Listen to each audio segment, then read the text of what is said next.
Merci. Monsieur Krabal pour la Si, deuxième question du groupe des Madame la RDP. Présidente, Mesdames les ministres, mes chers collègues, l'énergie consommée au sein de chaque foyer représente en France le tiers de la consommation énergétique finale et le cinquième des émissions de CO2.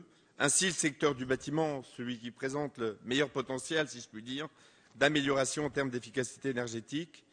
Nous savons aujourd'hui de façon incontestable que la principale ressource d'énergie des prochaines décennies est la diminution de la consommation.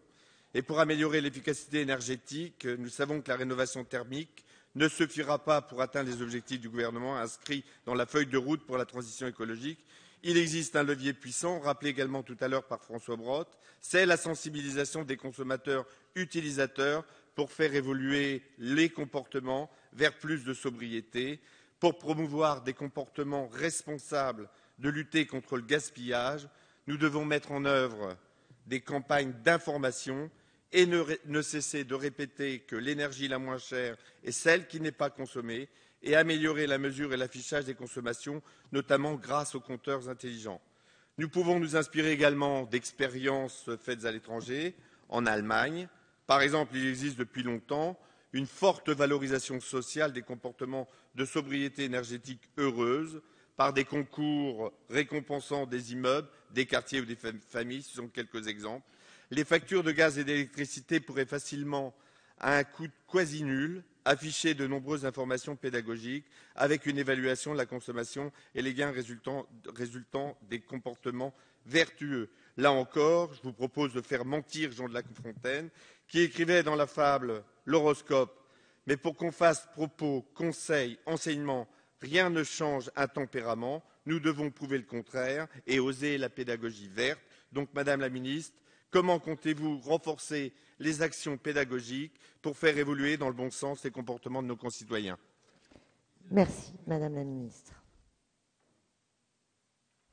Madame la Présidente, Monsieur le député, vous avez parfaitement raison. J'indiquais tout à l'heure cet enjeu de la modification des comportements en faveur de la performance, de l'efficacité, de la sobriété énergétique. Sobriété, d'ailleurs, parfois est entendue, cela résonne comme un mot de restriction, alors qu'il s'agit bien de permettre à chacun d'accéder à un confort de vie normal. Je crois que la plus forte sensibilisation au changement des comportements, c'est la réduction de la facture, l'impact des économies d'énergie qui peuvent être réalisées. Mais il faut en effet déployer des politiques publiques puissantes en faveur des économies d'énergie. C'est l'enjeu du bonus-malus, c'est-à-dire d'avoir déjà un signal incitatif sur la facture absolument lisible pour le consommateur qui donne une indication effectivement et qui permettent, je le rappelle, 75% des consommateurs percevront le bonus sur leur facture d'énergie. Donc ça, c'est déjà un encouragement très significatif aux économies d'énergie. C'est le premier élément. Le deuxième élément, ce sont les compteurs intelligents, que ce soit les compteurs d'électricité ou les compteurs de gaz, qui permettront par toute une série de technologies de pouvoir suivre en temps réel sa consommation et à partir de là, de mieux la maîtriser.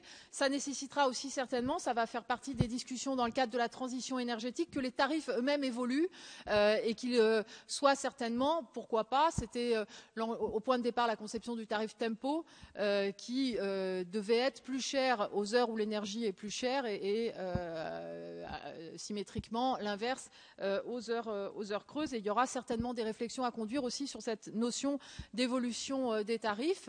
Et puis le troisième élément, ce sont quand même les grandes campagnes d'information et de sensibilisation. Tout le monde se souvient de la campagne menée à la fin des années 70 sur la chasse au gaspillage, qui aujourd'hui encore fait référence. Donc il ne faudra pas faire la même chose, mais il est bien prévu que l'ADEME, d'ailleurs le futur président de l'ADEME était auditionné tout à l'heure devant la commission du développement durable, puisse engager des campagnes de communication grand public sur cette question des économies d'énergie. Elle dispose des budgets pour cela et un travail est prévu en accompagnement justement du plan de rénovation thermique. Et je crois que la meilleure campagne de communication, c'est de donner la parole à ceux qui ont fait les travaux dans leur maison.